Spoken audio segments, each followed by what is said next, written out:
Okay. Looks like we're recording. So welcome everybody to the December 18th meeting of the Planning Resource and Development Committee. It looks like everyone is present today except for Supervisor Morehouse, who is not feeling well, so he's excused. Let's see. Otherwise, everyone's here. So we have a quorum. Approval of the minutes from November 20th. Can I have a motion? Is there a second? I will take Diane's place. Our official seconder is absent today. Any changes or corrections? Okay, all in favor of approval, say aye. Opposed, say no. So the minutes are approved. Public comments, John, you want to read? Sure. Let me get down to the end of the packet here. We received one public comment by email.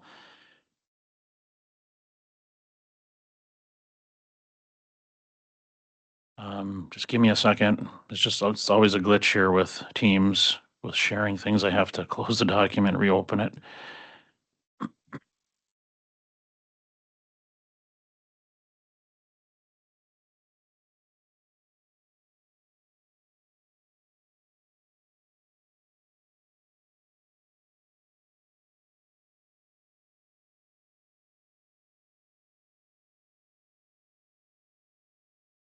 Okay, let me get back in here.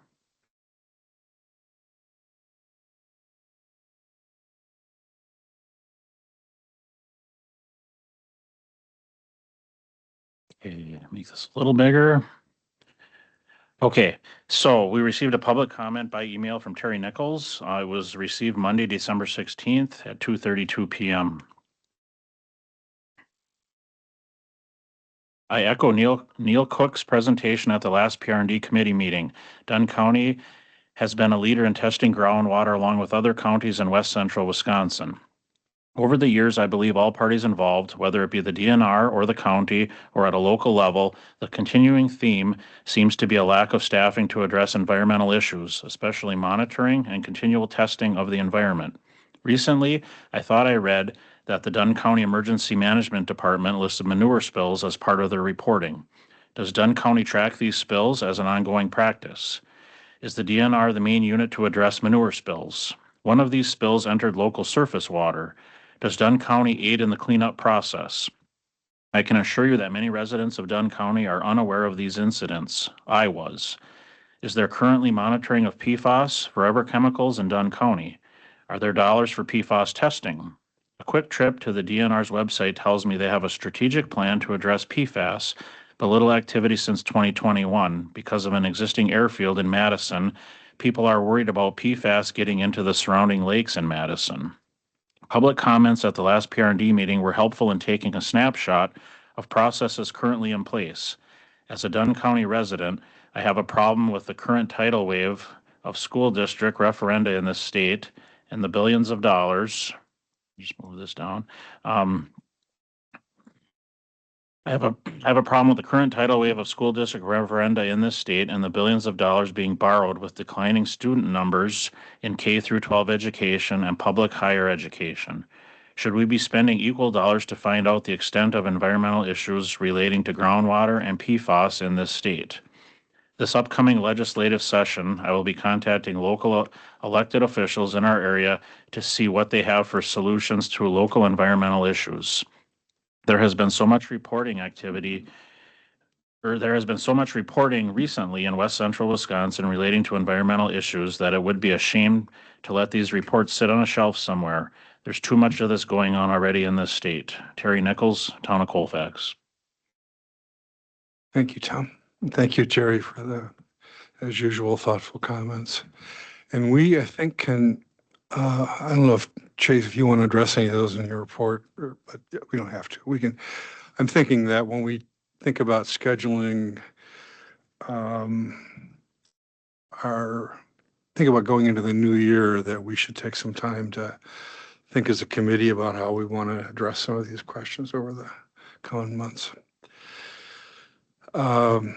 Okay, so We have no public hearing today. Um, Staff reports. Heather, yep. Yeah, so in looking at November, our output measures, you can see that, seems to be a jump in the number of deaths that we filed, for November. And it seems to be this time of year that there always seems to be more, deaths occurring. So that was a change. And then the, number of marriages filed, obviously that's a drop just this time of year. We don't see as many marriages. And November was a shorter month, but, the number of ownership transfers, 113. The total value of real estate sales, 18.5 million. That's just sales. That's not counting any other types of transfers that could be exempt. We recorded 445 documents, 205 in-person customers, and then shows our total receipted. So just thought I'd run through some of those output measures for the month. And then also, in November, we hosted a new member orientation for the newly elected Register of Deeds across the state, and there will be 18 new registers across the state starting in January. So that's a big turnover for this term. So that's all I have. Thanks, Heather. Any questions for Heather? Pleasure, Burke. That, like $26,000, does that go back into the general fund at the end of the year then? Yep, that is the general fund revenue. Yep, that's from revenue from recording fees, vital records fees, transfer fees, Okay. any miscellaneous copy fees or online access revenue. So yep, that all goes directly into the general fund. Sure. Thank you. So that's built into your budget though, right? Do you assume you're gonna make so much? So it's part of your income along with what you get from the levy? Correct. Oh, okay. Mhm. Yep. Thank you. Yeah, it's just, with the revenue with real estate, we're never able to truly determine what the real estate market is going to do. So, oh, so, yeah, it can vary. So we do budget for some levy, but the majority is, just from our, revenue that we bring in. The majority is from the levy you bring in. I mean, from the amount. From the revenue. Mhm. Revenue. Oh, Yeah, from the fees. Yeah. Yeah. Yeah, definitely. Great. Mhm. thanks. Monica. You mentioned that there was a lot of turnover for the Register of Deeds across the state. Any idea why that would be? I wouldn't think that would be a particularly controversial position. Yeah, I think mainly retirements. That Yeah. makes sense. That's just, yep, that's where all of them, I would say, were our retirements. Okay. So, yeah. Yeah. Good to hear. Yeah. Yep. Okay. Yeah, because Sure. you look back on retirement, you in Dunn County, look back, not 3, 4 people, they've been on forever, once they get on, they never get off, which is not bad. Yeah. Look, there's consistency in that way. Yeah, so I would say, so remember Herb Schutz Yep. and then Jim Merdut Mhm. and then myself. And that tally is probably around 75 years for the three of us so Mm. far. Mhm. I hope it to keep going, but yeah. So far. Yeah, yeah. It's amazing. Those names really bring back the past. All right. Thank you very much, Heather. Thank you. Survey Division. Mr. Good mor- Gross. Good morning, everyone. Thank you, Tom. So my report is up here on the screen. You can see where the land divisions have occurred in the month of November.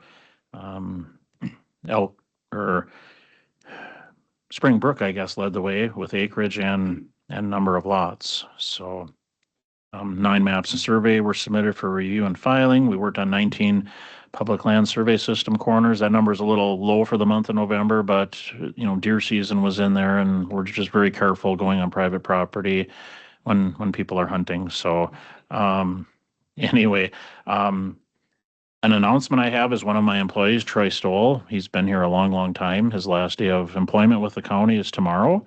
He's retiring, well deserved. He started back in March of 1995, so he's almost at 30 years. I couldn't quite make him stay till 30, but it's time. It's time. He's had a very good career here at the county.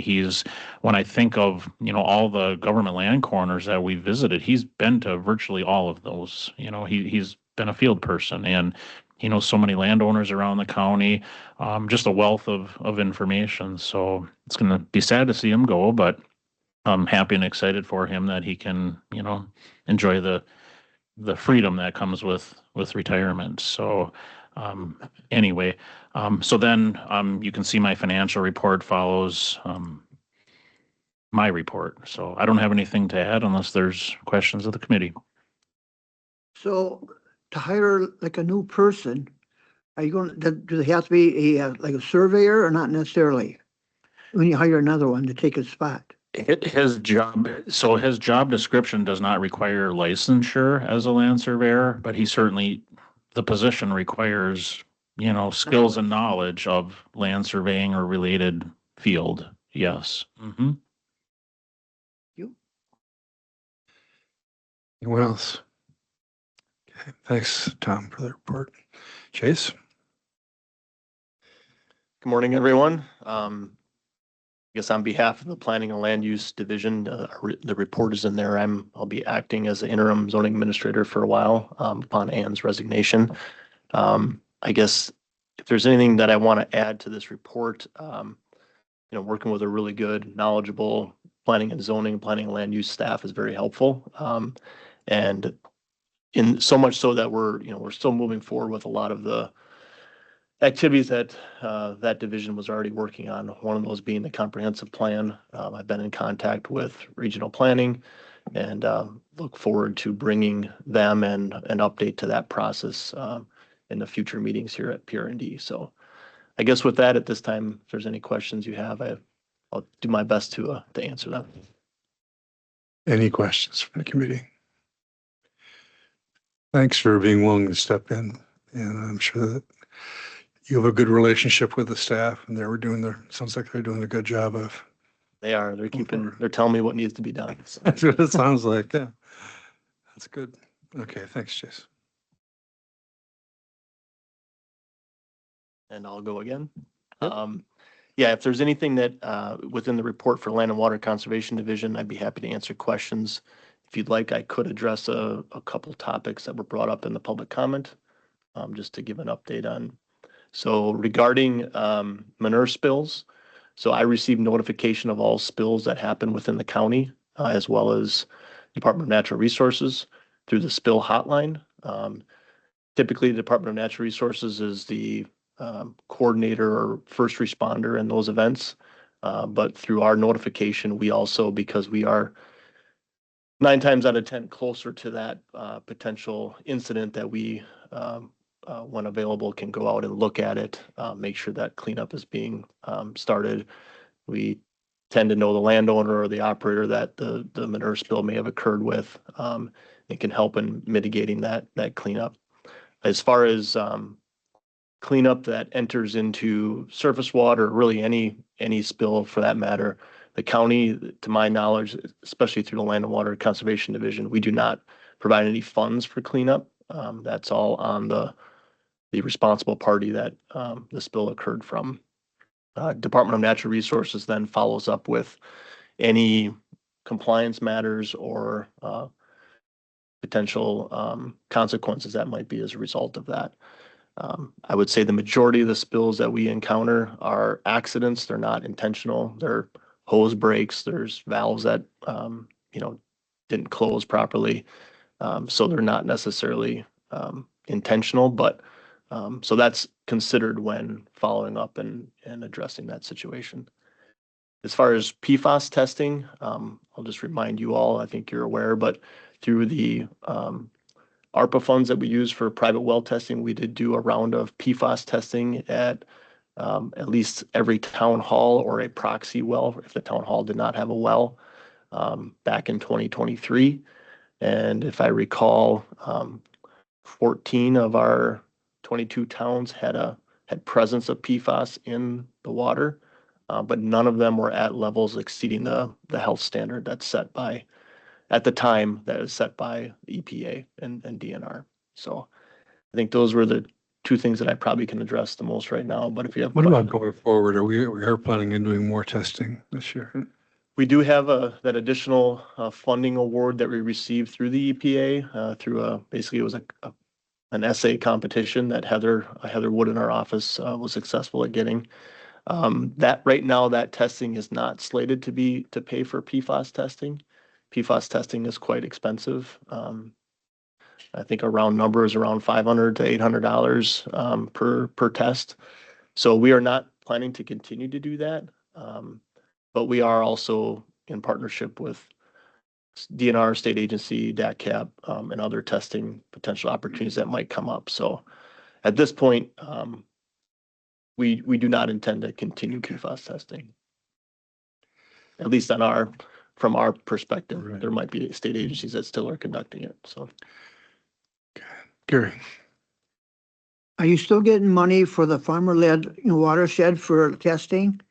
Like the two in Dunn County, because part of their like, funds are used for water testing. Is that still going on in too? yeah, so you can see in the report that both farmer-led, producer-led groups receive funding for 2025. The max grant for those is $40,000. But for the last probably almost every year since I've been here, so the last 4 years, we haven't received the full funding just because there's not enough funding to go statewide with all the applications. With the additional water monitoring that we were doing with groundwater, we did not use producer-led funds in the last couple of years towards that. We felt with the ARPA money that we could supplement that and use those producer-led funds in a different manner. Going forward, that is a consideration that the producer-led groups themselves have the choice to apply for and implement. We are doing some stream monitoring through that, though, particularly the Red Cedar Conservation Farmer Group. They are continuing to monitor the streams in those areas just to try to gauge impact of that land use that they are looking at changing with some of the practices. So we have taken a little bit of break on the groundwater testing the last couple of years, but moving forward, that is a consideration. Surface water will still continue to be monitored. So who like monitors the stream? Is it that over by Jim Fall or Springbrook, not Springbrook, but East Eau Clear, the one that does a lot of our monitoring, do they do that then too? To check the stream level? Beaver Valley, you mean? Yeah. Beaver, Is that Beaver Creek? Beaver Creek, yeah. Beaver Creek. Beaver Creek. Yeah, so Beaver Creek is more involved on the aquatic invasive species front, so looking for invasive species. So particularly right now, zebra mussel is a big issue. Okay. From a water quality standpoint, they're not necessarily looking at that. We are collecting a lot of the surface water samples in coordination and in some cases with Department of Natural Resources and their stream biologists. So all that data is entered into a statewide database and then is used for tabulation and, programming, that sort of thing. So I was really pleased to see the $10,000 grant from how's that going to be used? So the $10,000 grant for the Hay River Farmer-led watershed group is a grant that the Red Cedar Conservation Farmers has received in the past, but it's through the Nature Conservancy. And the stipulations around that grant are a little bit more flexible than we would see with some other of our traditional grants. In this particular case with Hay River, they're taking an interest in livestock grazing. And so this grant particularly is going to look at the purchase on making available equipment to kind of test grazing out for landowners that are brand new to it. Try to help them get set up and get kind of the feel for what the investment and how that's going to change compared to what they're used to doing. So it's kind of an intro level, a grazing 101 setup to get people some experience. Through our staff, we'll have some hands-on helping them to understand the ins and outs of it.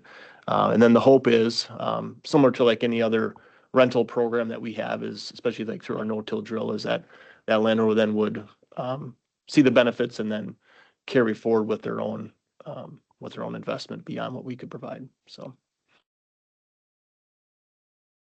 It might be a little off the topic, but it's about grazing. I read an article about using GPS and then collars. So instead of an invisible fence like with a dog, you use like phones. So if they go past a certain point, they get a shock from God or someplace. Is that happening? Is that just pie in the sky? No, it is a thing. I wouldn't say it's very common. I think there's a lot of things to iron out. I'm not aware of anybody doing that in Dunn County. So I can't speak to the details and the effectiveness of it, but maybe we read the same article. I don't know. It could be. But the same usual things is what I heard, the heifers are getting out and. Yeah, right. Okay. That would be interesting, wouldn't it? Rotational grazing. Yeah. Just use your phone and change the parameters.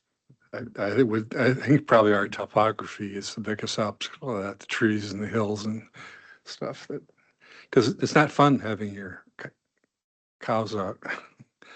That's for sure. Okay, thanks, Chase. Thank you.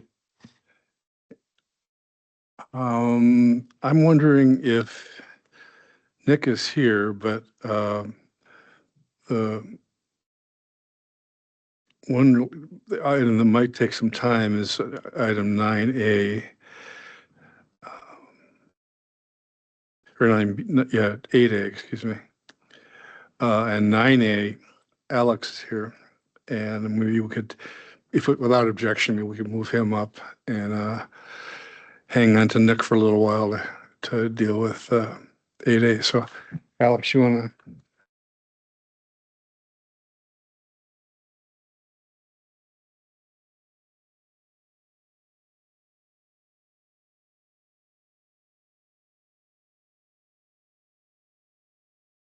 Yeah, good morning. My name's Alex Sandelius, USDA Wildlife Services. I administer the Wildlife Damage Abatement and Claims Program in Dunn County.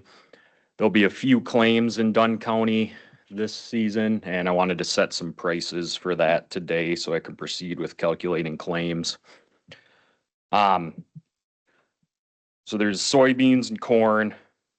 For the grain prices, I averaged the monthly price received for each commodity in Wisconsin in 2024. Got those numbers from NASS. And then averaged those figures against current cash bids at some of the Dunn County elevators. Livestock, there was an alpaca killed, so I assessed, got documentation from the producer, and then I spoke with RK Ranch Alpacas in Chautauqua.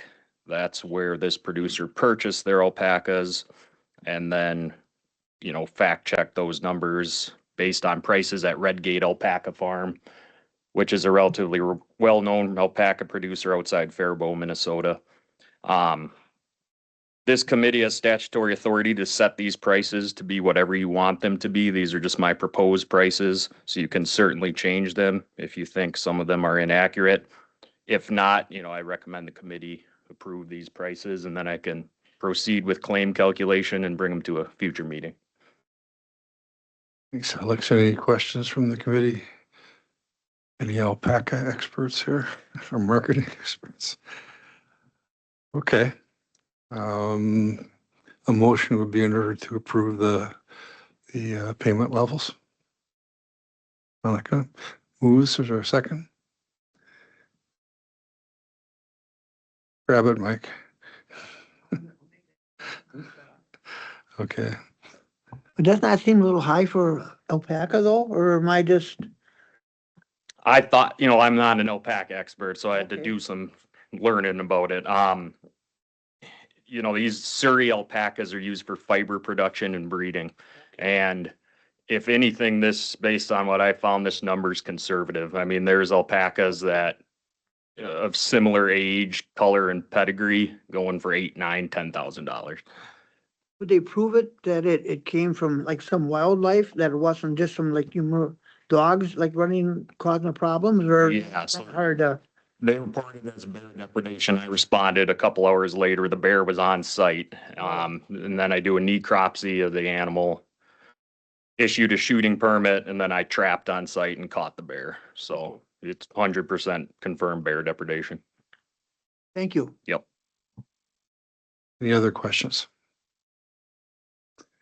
So we have a motion and a second. All in favor of the motion, say aye. Aye. Opposed, say no. Motion carries. Thanks, Alex. Thank you. Well, research. Might be in the wrong livestock, Gary.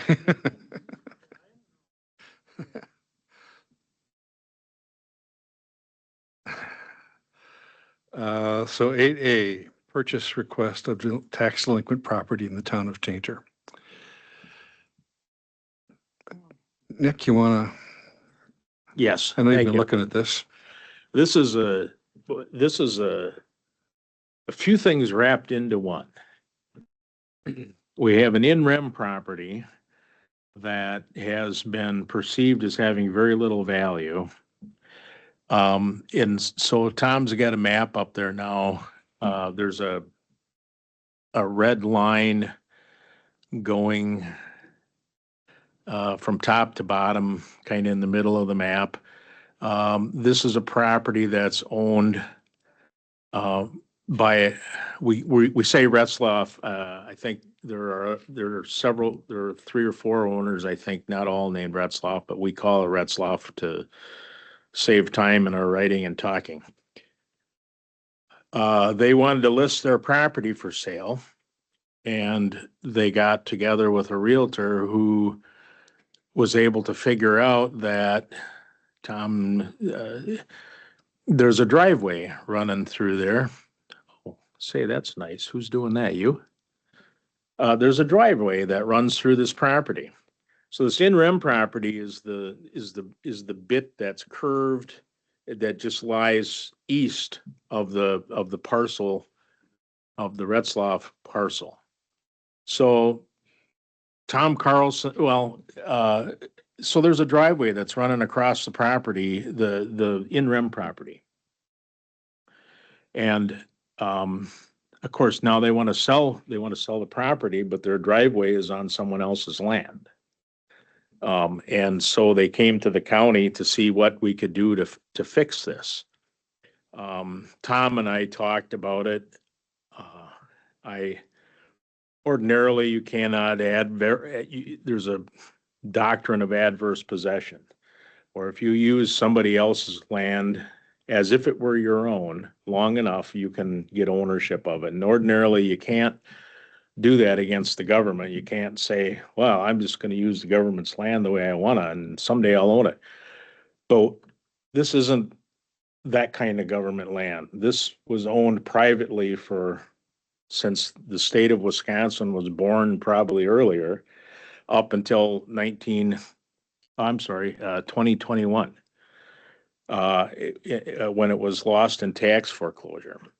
And so my opinion is that an adverse possession action against the county to obtain ownership of the area where the driveway is would certainly be successful. The in-rem parcel has, at the time it was taken, had approximately $100 assessed value. The taxes that were delinquent on it were ranging, the years just prior to it were ranging from like $1, this was annual taxes, $1.66, I think, cents to like $2.11.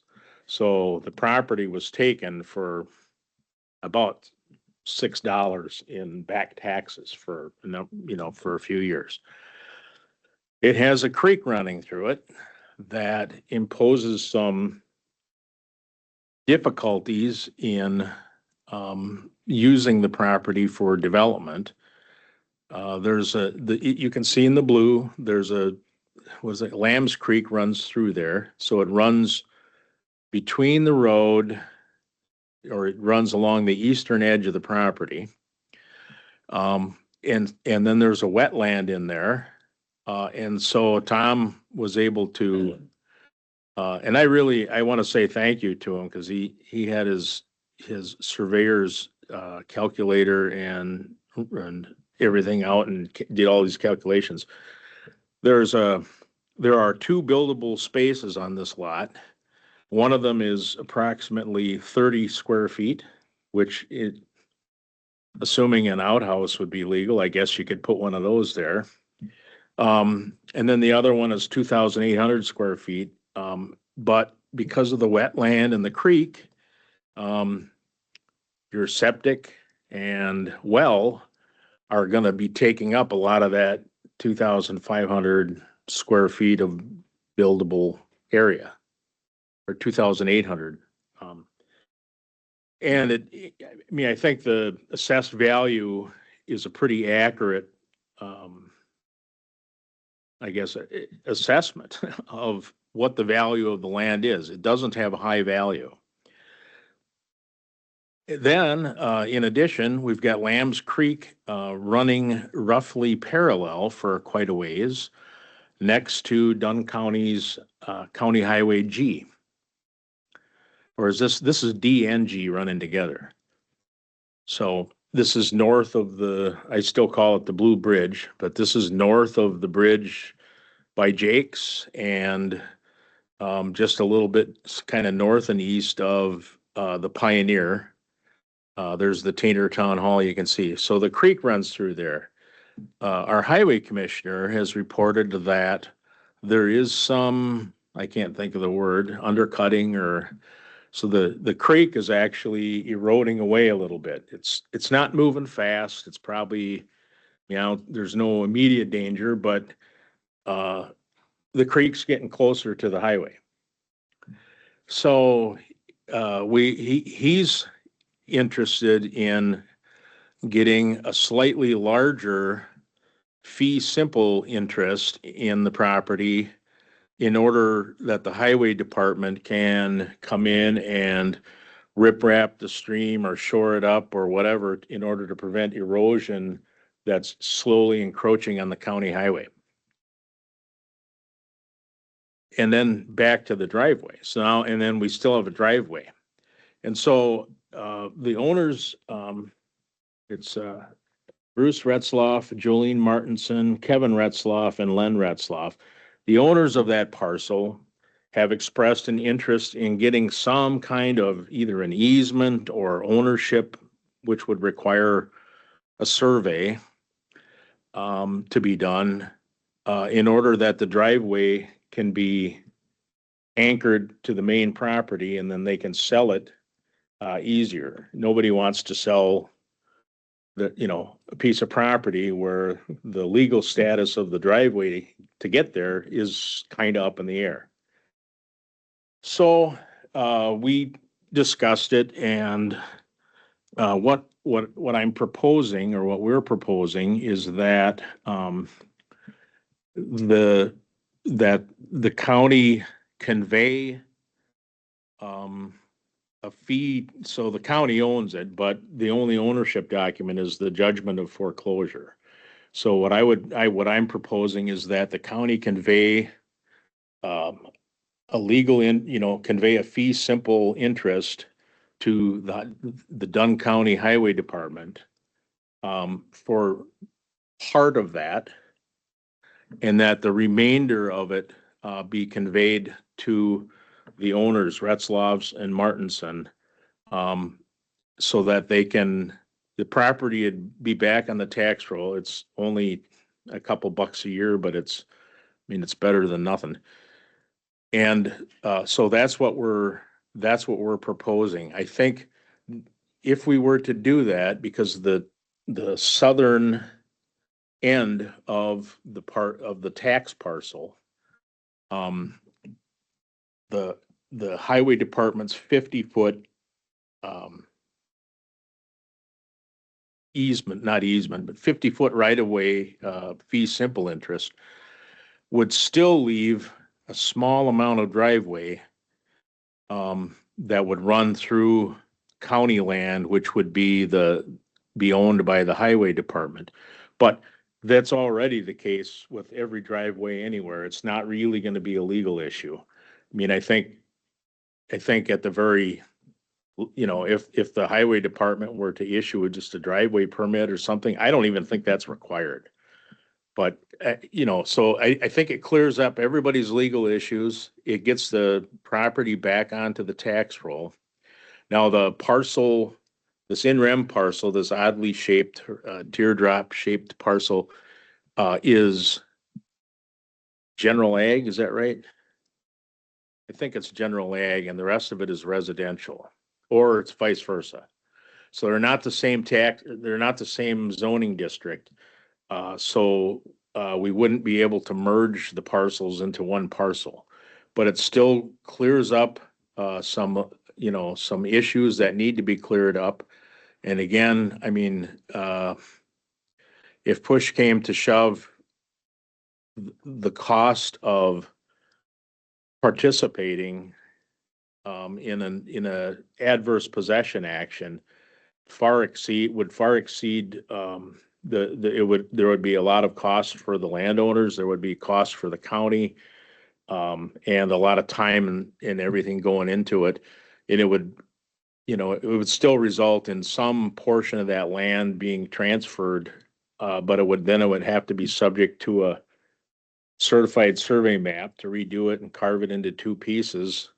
And so what we're proposing is that the committee, because it's an in rem property, the committee authorize deeding a 50-foot strip from this, is it from the center line, right, to into the in rem parcel to the highway department. And then the rest of the land conveying to Retzloffs and Martinson. That's my proposal. And Tom, if you have anything to add, please. Just for further clarification, let me zoom out here a little bit, just so everybody's clear, because it's clear in my mind. I've been working on this for weeks, it seems. Let me zoom in. But so the judgment of foreclosure includes, so the note on here, aggregate of red parcels represents ownership by Dunn County through tax foreclosure. So the piece that the county is proposing to convey to Retzloff, this piece right here, is part of what was taken in the judgment, but the balance, which is mainly road right of way, it comes down. We continue it down, it goes all the way down to the Pioneer. So everything in red there was taken in the judgment. So in my mind, if the county deeded this portion of that tax foreclosed property to Retzloff, the balance then would just simply go to the highway department. It would all be Yeah, road right of way. Yep. there's nothing that can be done with it. Right. So just point of clarification, we wouldn't be conveying it would result in a 50-foot strip here, but the legal description would be, it wouldn't say a 50-foot strip Right. of land. It would basically be the remnant of that judgment that we're not deeding to Retzloff. Yeah, thank you. I Yep. appreciate that. Yep.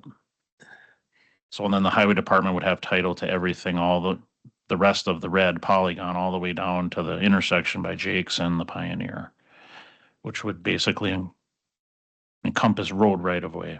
So. And all of the property taken in the judgment would be disposed of at that point. A portion would go to Retzloff, the balance would be conveyed to the highway department. Correct. Monica. Nick, you used the term fee simple. What does that mean? In a long time. Fee simple means just absolute ownership. It's not an easement, it's not a lease. It just means back in the old days, like most of the property law in the United States comes from merry old England. And even in the United States, at one time, you had to reach down and pull out a clump of grass with dirt in it and hand it to the new owner in order to make the transfer legal. And a lot of these, so there's a fee interest, and it's simple because it's just absolute ownership in one person. And it just means total ownership. So you've got it all. And that's kind of the way the highway departments are doing things now with highways. And I don't know. It just means just absolute ownership. You own a house, almost absolute guaranteed that you own fee simple, absolute ownership of it. Because it's not subject to any burdens. That's all. Like as opposed to. Yeah, well, there can be easements. There can be easements on the fee simple property. But you own the property. It means your ownership is absolute. There's nothing interfering with it or adjoined to it. I don't know. It's probably an antiquated terminology, but it's the one I learned in law school. So, but it just means ownership, just ownership. All right. How does this, the creek running so close to the road and the potential problem long-term with that, is that, this does limit the highway department's ability to go into that in any depth if they need to at some point in time? With a 33-foot easement right of way, they would not have the ability to engage in heavy duty structural changes to the stream bed. With ownership of the property, they can effectively stop the erosion as an owner of the property rather than the neighbor looking, longingly over the fence and hoping that the owner next door will let them do something. That's really the big difference. Okay. And I mean, it could be that at some point in time, the condemnation of it would be necessary in order to repair the stream bed, but this just cuts to the chase. It gives the highway department authority to do what they want, what they need to do in order to make sure the stream doesn't creep over toward the highway anymore. Mr. Carlson? I just want to mention too that two members of the Retzoff family are here in attendance, along with Nick Rossback, who's the listing agent. So Oh, if yeah. there are other questions or they have more information they want to add, just so you're aware they are here.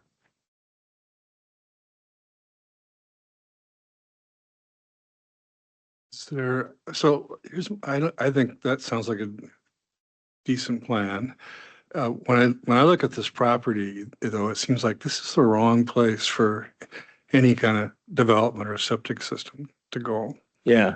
And why wouldn't the county just retain ownership and have it be a natural area? I don't know. Yeah, I suppose we could. It doesn't solve the problem of the driveway on the, Oh, that'd have to be a separate question. yeah. And it's worth pointing out too, you've just reminded me of something else that Tom and I discussed. In order to do any development on there, in order to pull a driveway in, you're gonna have to cross a stream and a wetland in order to get to that 2,800 square feet of buildable area. So I mean, the potential for development there is really, really, really low. But I don't know. I mean, I think that could be an option, but then we would have to survey we would have to survey it and carve out a small piece Oh, and no, just be whatever the, deed it to the Retzloffs right. or to the owners.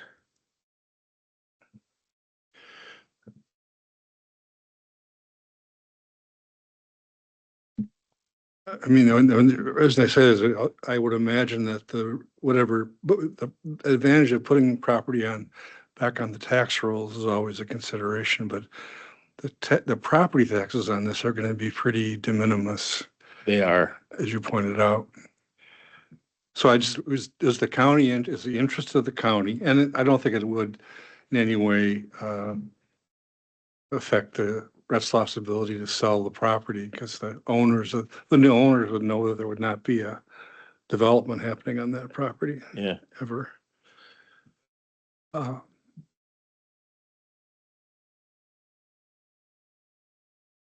But that's not the proposal, so Well, we'll do whatever you want us to. Mr. Chairman. Yeah, So if you split off, like going from 33.5 feet out to 50 feet, would you have to, like, you resurvey it? Because you are taking part of that parcel out then. Well, right now, the county owns everything in red, both parcels. Yep.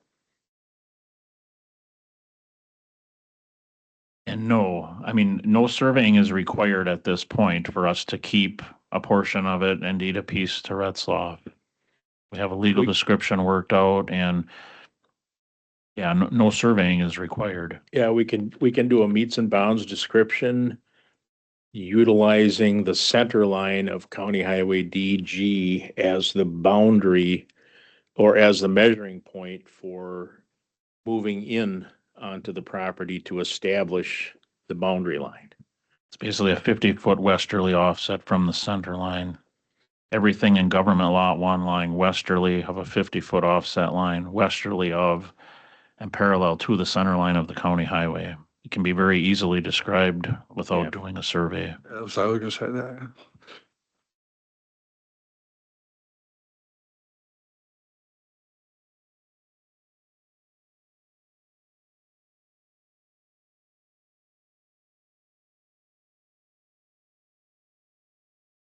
And it should be noted that driveway shows up in a 1938 photo, so it's been there a long, long time.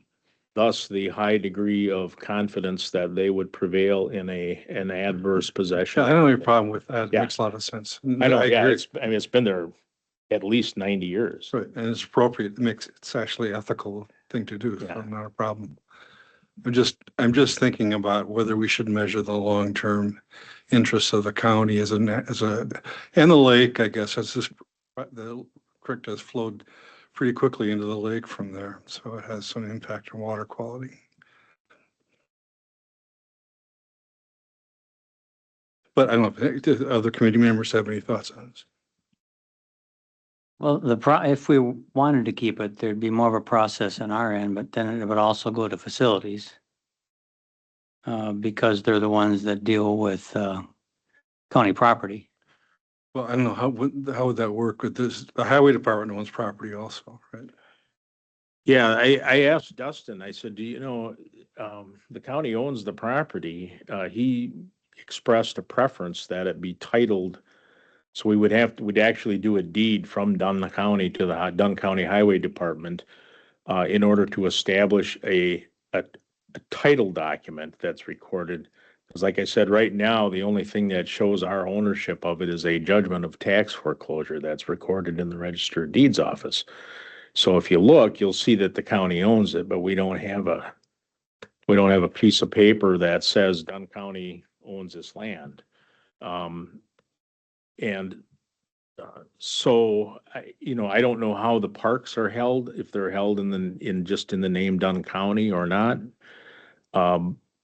If it was going to be held for conservation purposes. I know the county does have some property, like up by Connersville, there's some that's for conservation purposes, but I don't know if that's held in any particular department's name or if it's just in the name of the county. But I guess it kind of depends on the intent of it, if it's held for, and that's probably, Jim's here. That's probably something that would be worth spending some time on putting together a kind of a treatment of real property. The the land behind the neighbors is leased to a farmer. The neighbors handles that lease. The parks are handled by the facilities department. The highway borrow pits and right of ways and so forth are handled by the highway department. But I don't know really a direct answer to the question other than to say, I guess it really kind of depends on what the purpose of it. If it's just being held for conservation, it may be looked at differently than if it were considered to be a park, which doesn't really seem like it would be. But My concern, I mean, looking at it long-term, that's a possibility, but we also have, the residents here and the owners that if we did decide to say, let's keep it and go through give them the driveway, I'm thinking that it might need to go through some more steps. And that could be several months. If it had to go to facilities, for example, well, this is already county land, but the land that's in the name of neighbors is really county land. Yeah. It doesn't matter who's got it, but it is county land. It's just who's going to manage it. And I would think if facilities might be managing it, they would want to have a say in it. So it's the delay that I'd be concerned about, balanced out with, well, what's the difference? If the county owns it or somebody else does, it's going to look the same, perhaps. So it's kind of a balancing thing here. Will it be different if we keep it? I'm just gonna maybe muddy the water, but I need to throw this out. We're talking ownership. The county also could consider granting an easement over the driveway to the Retzloffs. I'm not True. saying that's the best option, but a legal description, of course, would be needed for that. But the county certainly could just keep the property as it is, grant an easement to the Retzloffs for a strip of land for easement purposes over that driveway. It would clean up that access issue and it wouldn't involve title. Then we Because- could, Dustin would still be interested in, you know, ownership for highway purposes. Then, I mean, we could just do a deed for whatever, well, for the whole thing, subject to the easement to the highway department, which would, you know, solve some of the timing issues. And the county could just retain ownership of the property in Yeah. perpetuity. Or until we decided we didn't want to, but. Right.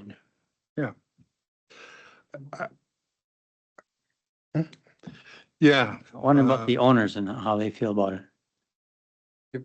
You guys have any thoughts you want to share? If you want to, can you go up to the?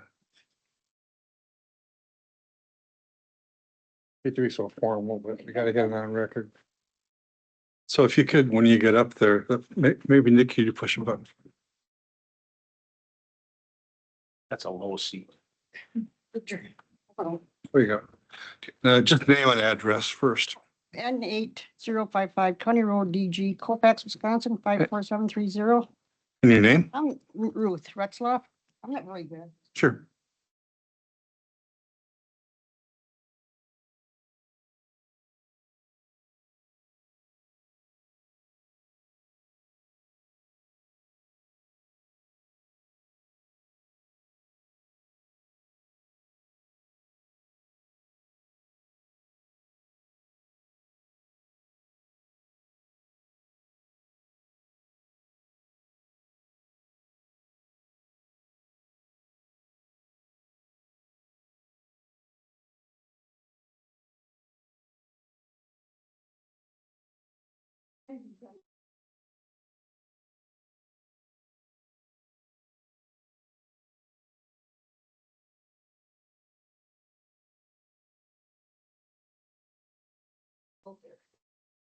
Like put a deed restriction on it or Yeah. something that it can't be used for building. Building. Okay, thank you. Yep. Appreciate that.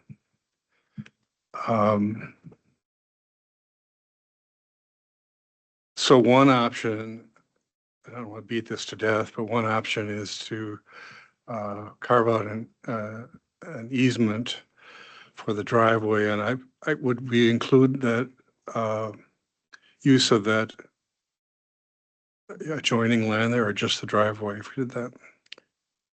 Well, we hadn't talked about it at all in advance, but as she's just been up here talking and pointing, it looks like, they have been using at least the cleared area as the front yard or side yard. I mean, my opinion about the adverse possession claim would probably hold true for that as well.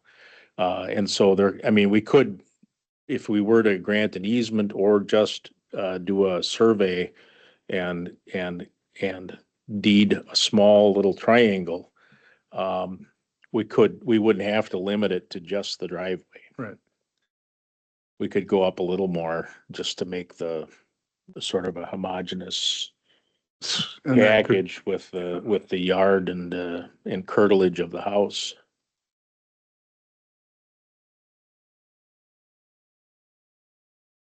So let's try and clarify the options. One would be to do your proposal, which would be to do the easement or to transfer the title, survey and transfer title to the Retzlaff with the county retaining the 50-foot set aside there. And and what's on the right. Right. And lower, yeah.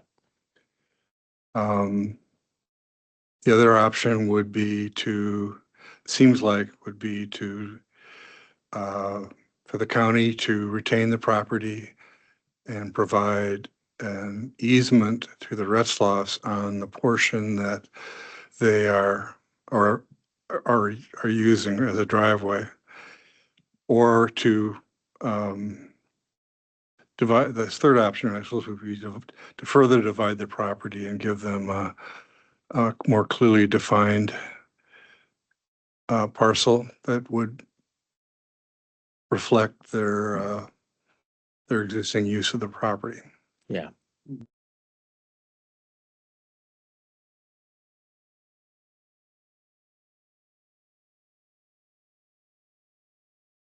I think those are the options. Jason, I don't want to put you on the spot, but we do have, I think PR&D is responsible for management of some natural areas in the county. How does that work?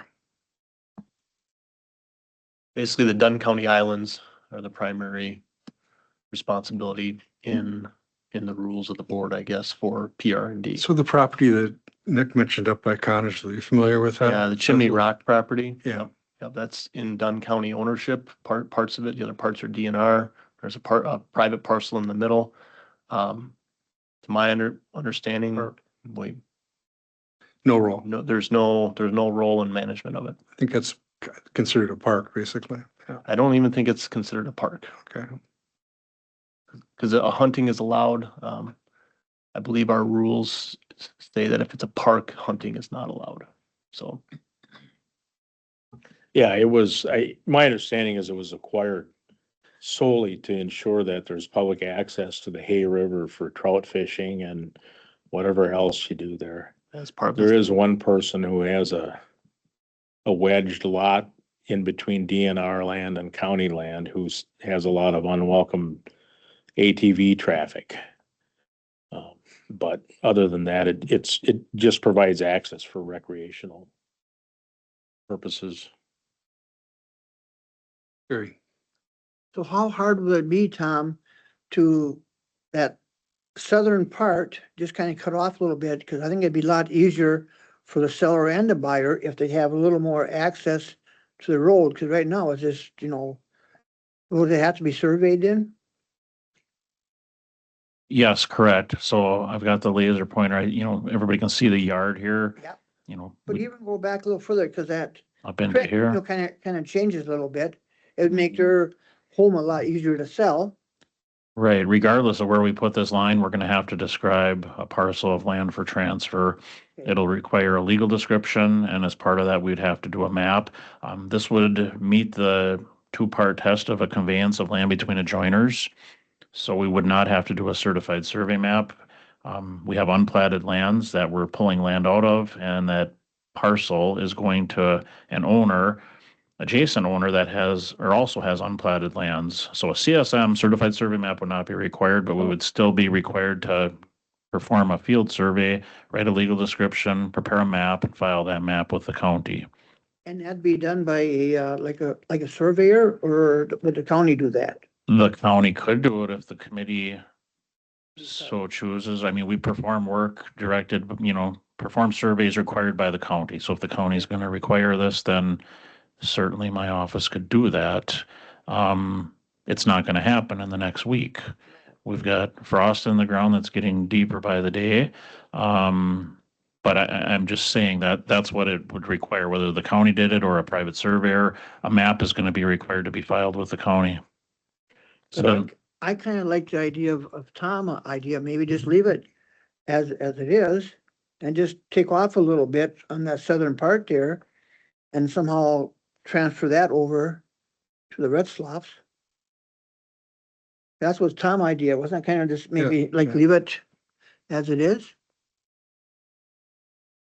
In order to convey a little triangle out of there, whether it's near the driveway or up a little higher, it would be necessary to do a map of survey in order to get the legal description down, because the lands are not, they're not platted, so there's nothing, it wouldn't, because it's an adjoining landowner, it wouldn't require a certified survey map, but there'd still have to be a map of survey done, which is gonna require drilling some holes in the ground and placing pins, right? perhaps, Perhaps. Yeah, I mean, the gist that I got is that it might be difficult to pull that off in the amount of turnaround time that they have their proper, they have a closing scheduled, which they postponed in order to allow the committee to look at this and have solution. and wrapped up in this, we can't forget that our highway department would like a 50-foot strip. So my recommendation would be that the committee, if we're going to move that direction, the committee would approve deeding this long skinny red parcel, for lack of a better term, to the highway department first. Then we come in and survey to that 50-foot line. Otherwise, we're not honoring the wishes of our highway department either. Does everybody see that? Right. We'd want to convey that the second red polygon to the highway department first, then we come in and do a survey to that line for whatever's agreed upon. Right, preserve what's in the highway department's. So we would have two conveyances. The first one would be going from Dunn County to the Dunn County Highway Department. The second conveyance would be from Dunn County to the Retzloffs for this parcel we're talking about. It'd be a fee simple interest. They would own their driveway. And once their driveway crosses this little triangle, now it would be on county road right of way, which is 50 feet, owned in fee simple by the highway department. And then the balance to the north of this, we would retain. Yeah. For whatever reason, if that's the wish of the committee, to retain the balance of the property. We could get a deed to the highway department done maybe even today. And get submitted for recording. Then that leaves the mapping work to be done. What's that, Crick is kind of like not lost in history, but it used to be before the dam came in, there was a big waterfalls right there. And that's where the Indians, like two had one side and Ojibwe had the other side. That was kind of like a marker between the two lands. If you ever done any reading on that stuff, but if the dam went out, there'd be a waterfall there. Pretty big one too, I understand.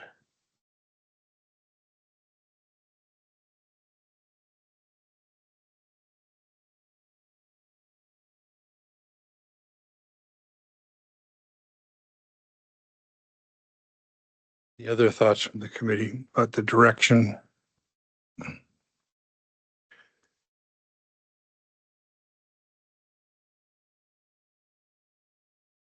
Let me be clear about the original proposal. That would not require any new surveying. That What is if- correct. Yeah. What if, we are still transferring an easement to the Retzloffs, right? We would be transferring fee simple ownership. They would Of own the the driveway? property. But you don't have to do that in the driveway, the whole area, you're saying? They would own the larger red polygon.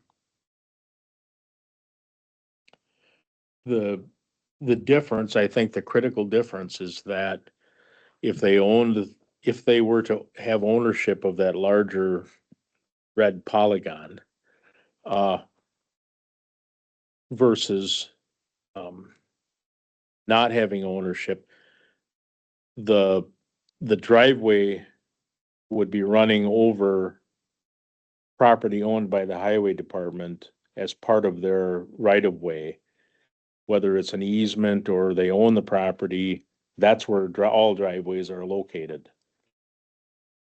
Without deeding property to the highway department, without that element of it, what you have is a driveway that's running over someone else's land, which could be sold at any time to anyone for any reason. And that's where the legal status, the uncertainty in the legal status of the driveway comes from. And again, if there were adverse possession action filed, it would establish it.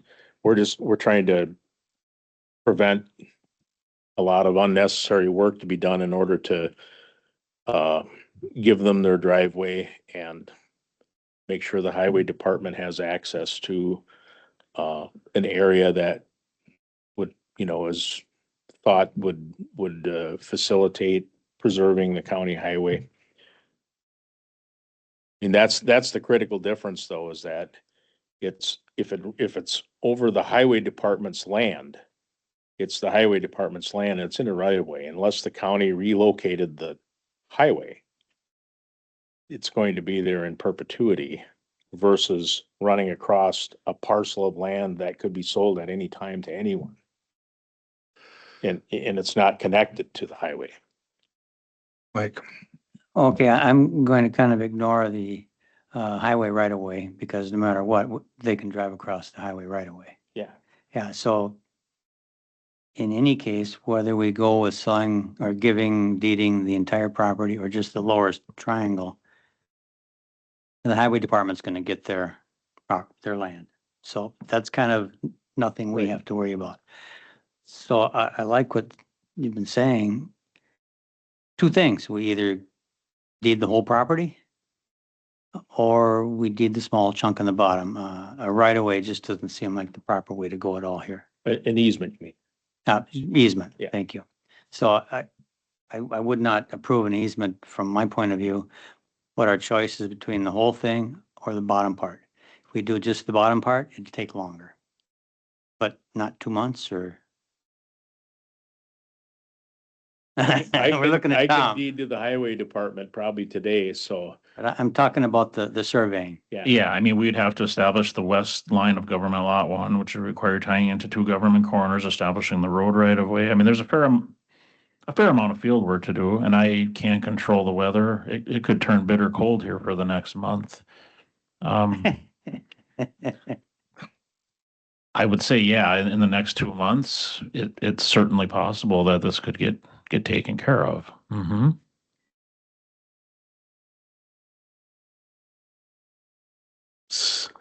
I forgot whether this was one of the original alternatives that I suggested, but in light of this conversation, let me backtrack just a bit and say one other option would be to convey the property to the Retzloffs and retain a conservation easement over the whole property to clearly prohibit development. And I guess that wouldn't then require us to allow public access on there, which might be that wouldn't require a survey, right? That would require writing a conservation easement. That might take some time. Chase, you ever written one of those before? Me Yeah. either. You'd have to get some experience self from the land trust or something. Yeah. Or just as some kind of a deed restriction, I don't know. Well, a deed restriction could stop building, but what would stop somebody from clear cutting it? Well, it could have provisions in there for that would limit that to require certain standards to be established. But again, that's going to take time to develop. is a 2 month delay in selling this cause you huge grief? Hmm? They got all their stuff done, all we're waiting on them. Yeah, I understand. Yeah. I mean, it's not the situation we created, so. I mean, right, really nothing for trees down there. They're gonna log it, all it is brush. Lowland. Creek goes kind of through the middle of it on the upper part and comes along the road. Where there ain't nothing anybody can do with it. If somebody wants to keep it for a park to walk on, they're gonna have to put a bridge in, and there ain't that much room in here to walk on. Little over 2 acres, So 0.7 acres. it's really not no good to nobody. Except for the people that need it to, for the driveway and stuff. Thank you.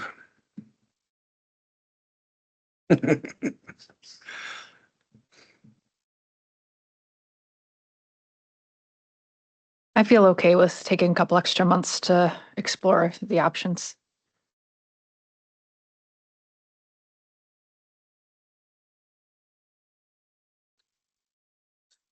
I guess I didn't understand. Explore which options. So it sounds like one option that would take time would be to carve off a little bit, and that would require a map of survey. Yes. And that's gonna take a little bit of time. Another option would be to put on some sort of deed restriction or conservancy, something on the property, and that would take a little bit of time to. Not as much. I mean, I've never drafted one before, but I'm sure I could find samples or examples, and put one together within a few days. Probably before Christmas, but I don't know for sure. Cause that would essentially be the original proposal with a restriction on use tacked on to the deed to the owners. And it would, but it would, and I mean, and a potential downside of that would be that it would be very unlikely then that they could petition for a rezone to make both parcels the same. And I mean, ideally, if both parcels were the same, they could be merged and that property increases in value. But it's, without that, it just, there is no value. But otherwise, it's just the original proposal with some restrictions on use tacked on to the deed. So that wouldn't take 2 months. But it would, I don't think I could get it done this afternoon. The surveying work is really what would be time consuming. Or I kind of, go ahead, Mike. You No, were, I'm gonna turn it off again. oh, it's all right. No, Well, I'm kind of inclined towards that myself. Towards the easement, conveying but retaining an easement. That would, deed restriction. a deed restriction, yeah. restrictions on use. of Well, property. easements are used differently, but that, Yeah. basically it's an easement, yeah. Yeah, deed restriction much more commonly. That would give them control of that would answer the questions about the lower property and the driveway and, but it would resolve any possible questions the county had about, protection of the natural resource there.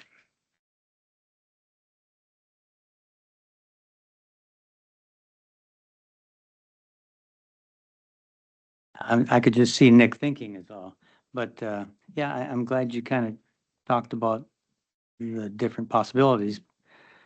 But it seems like doing just what Tom said covers everything. It's the original proposal, just put a deed restriction on it. The timing is good. The land is saved, the owners have what they need. As far as combining them, I don't think that was ever, combining the two lots, that was probably never an idea anyway. That would matter. So I kind of like that.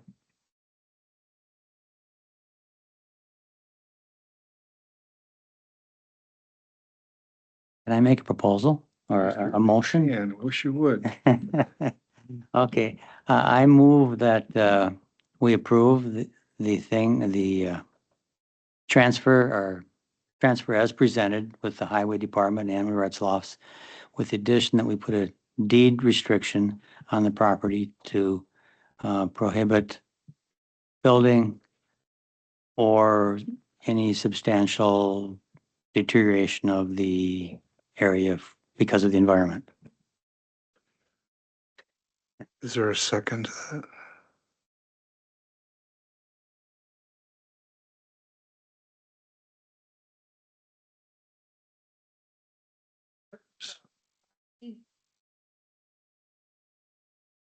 Say if Dunn County were got really close to the creek, could they go out further if they would have to? If we got like a 50-foot setback?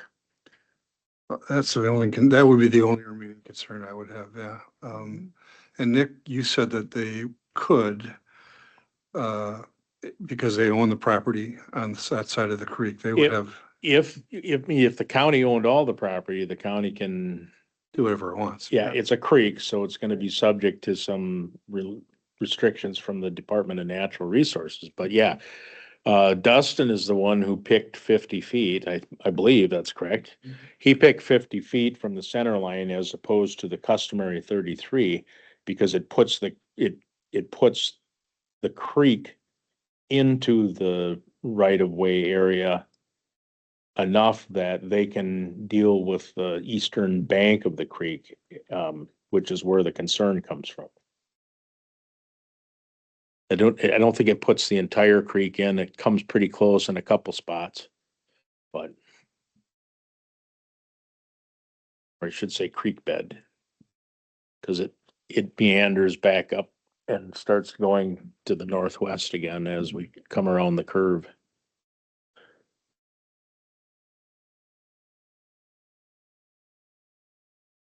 So you can see the red line here would be what Dustin's ownership would be to, and you can see its relationship to the stream here. So in this area, which is where the erosion is concerning or is happening, the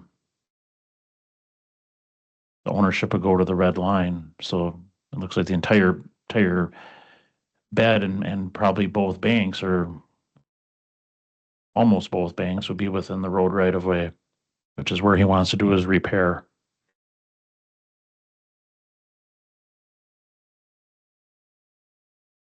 So the yellow is the current right of way line. That's The dashed yellow. that exists today, the dash yellow. And after the conveyance, the new right of way line will be an additional 17 feet on to the west of that, which is represented by the red line, which will include most of the creek right in that area where the erosion is taking place. And I think the right of way right now between the dashed lines is easement right of way.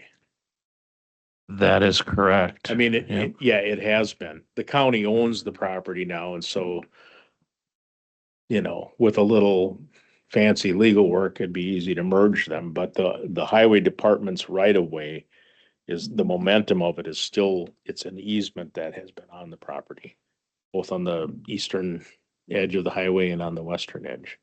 It just so happens that now with the county's ownership, we're able to give the highway department ownership of it.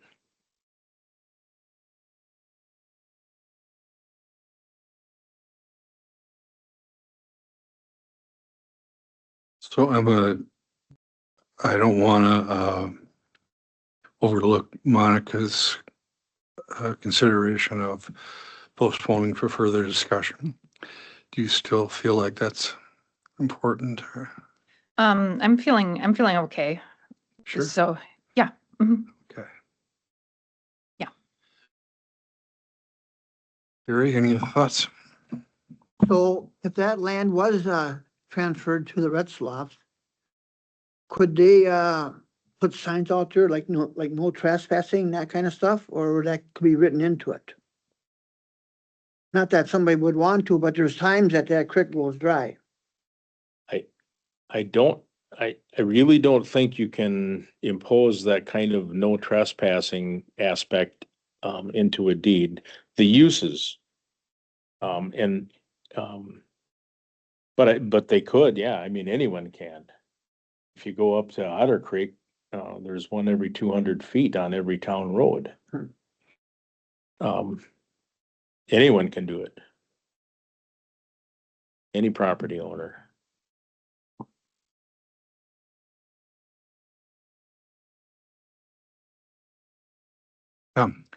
Just so this isn't lost in the discussion, but we also have to come up, I know Mike or Supervisor Kinnear made a motion, it was seconded, but there has to be a monetary consideration on this too, Yeah. right? I mean, the decision to convey the property is one thing, but then for how much? So I just throw that out there. Yeah, I think it has some value. The assessed value has been $100 going right along. And I tend to be sort of pragmatic about things like that and, you know, to me, I don't think, you know, it doesn't have great value. And there is some necessity and a bit of sort of, you know, this isn't an issue that the county created, but there's some urgency with it and that. And so, I mean, whatever, if the committee were to decide to assign a value, obviously we would utilize that. But Tom and I felt $100, which was the last assessed value, was good, but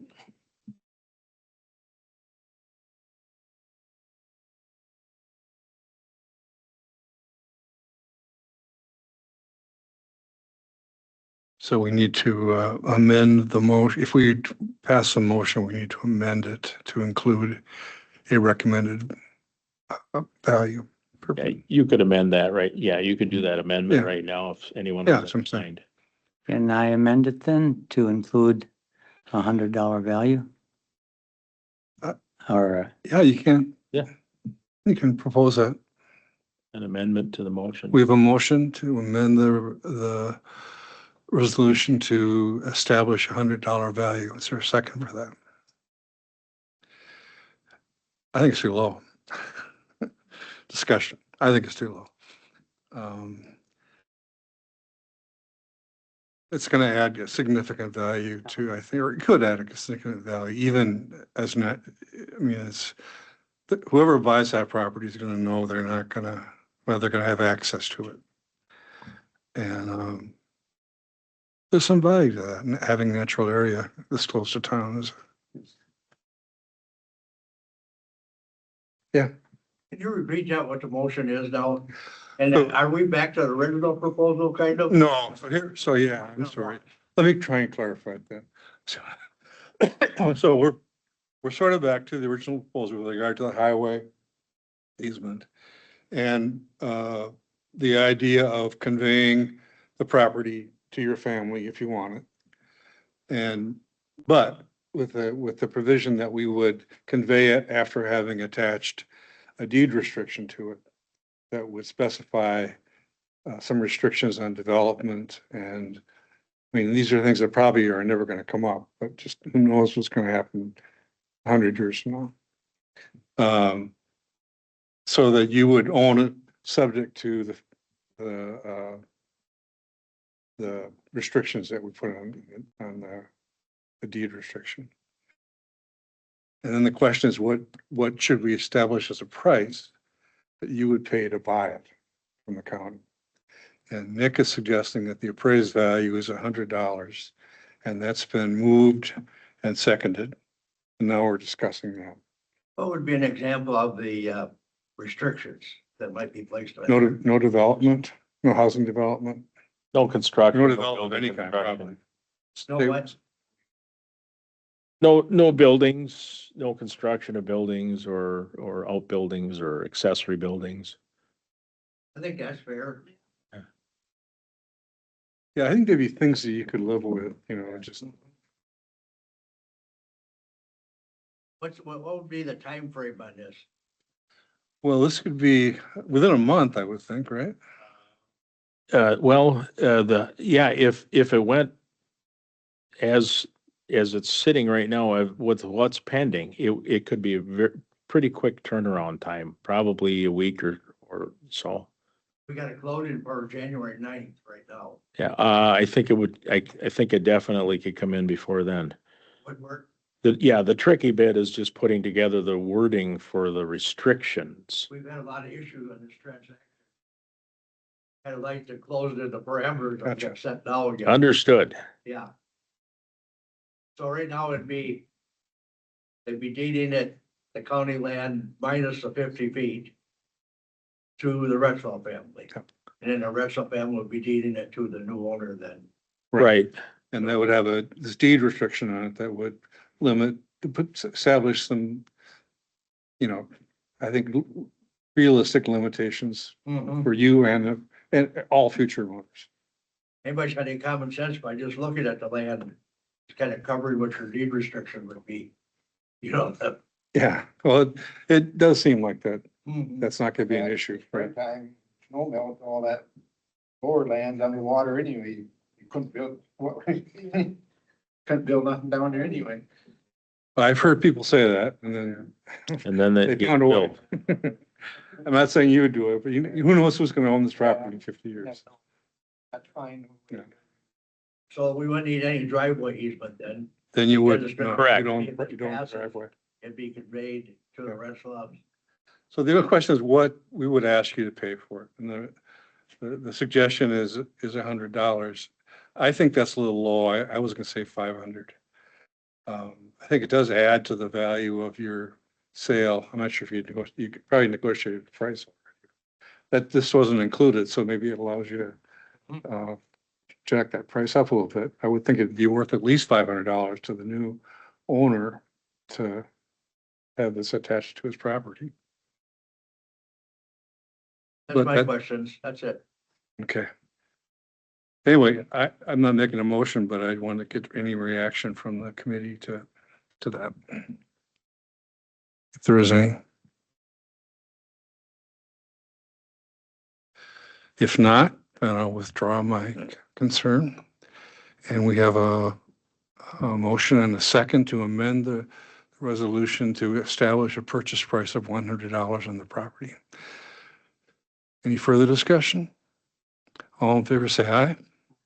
Opposed, say no. So, there you got it.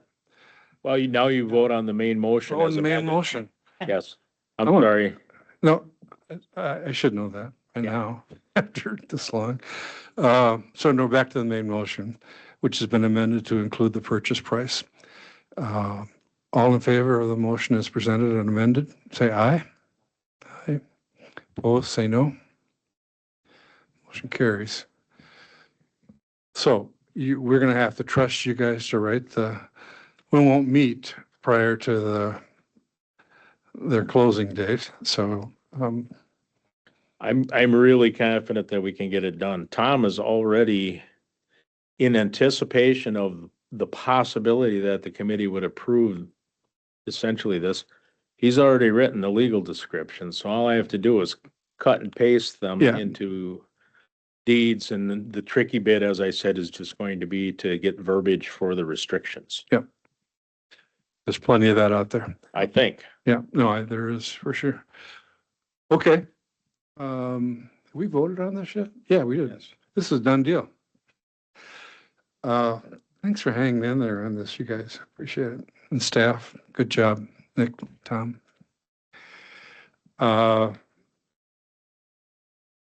So is that clear? You okay with that? Yeah. When you pay What now? pay. $100. And once the Nick, how will this proceed? Well, let's see. I don't know. Do you think you want to have a closing statement on it or anything, or I have a very simple closing form that I can use. Maybe we can, if you can leave your contact information with me, I can try to schedule you to come in, into my office. Monday, we're open. And then we were closed Tuesday and Wednesday, and then Thursday we were open. Maybe we can get in touch and schedule something for the end of next week to get it done. I really think I can get everything drafted by then. Does that sound okay for a timeline? And then we just have you come in and pay the treasurer.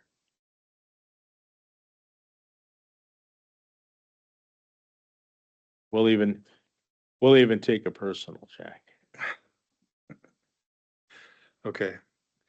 There's one last thing, let's see. So, You got all those names in for the attorney, right? but no, All the rest of the names. you've got. Oh, yeah, yeah, all your phone We'll numbers have it- are in we'll here, have it- yeah. have it- Yeah, we'll have it ready for you to look at. Yeah. Sign.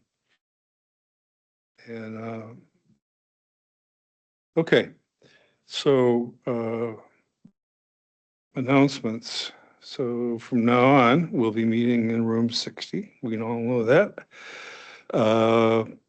First committee meeting is scheduled for New Year's Day, so we will cancel that.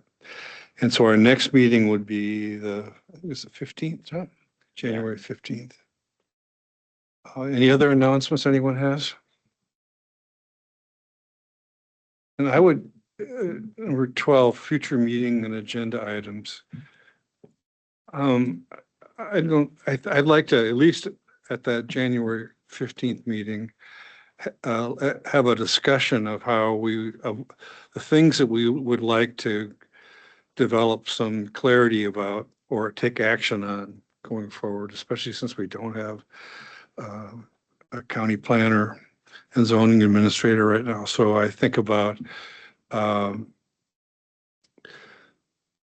are some legislative considerations we should have. Like, do we want to take a position on water testing legislation in the coming year? I kind of think we might.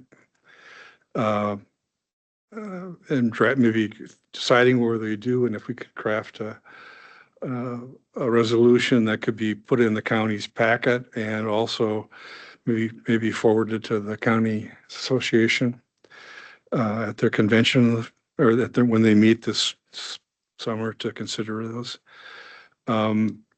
We've had several kind of tough decisions about ordinances, and Mike has raised, I think, a really valid question, and so has Monica, about how we handle those things, and especially with regard to, so probably have to do with you, Tom, and Nick, maybe before you leave, but like at the last zoning hearing, we had a question about, well, what is the intent of the ordinance? And if the intent, and how much, if anything, how much weight, if anything, can we put on our assumption of what the intent is?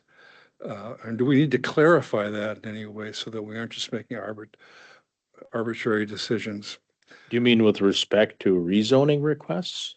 Or, Yeah, so at the last meeting, we had a rezone request on a width. And Not a reason, it was a special exception. special exception. Yeah, oh, okay. special exception. And we looked at the ordinance language and put poor Jim on the spot because he hadn't had a chance to get familiar with it. But it was unclear to us about how we should interpret it.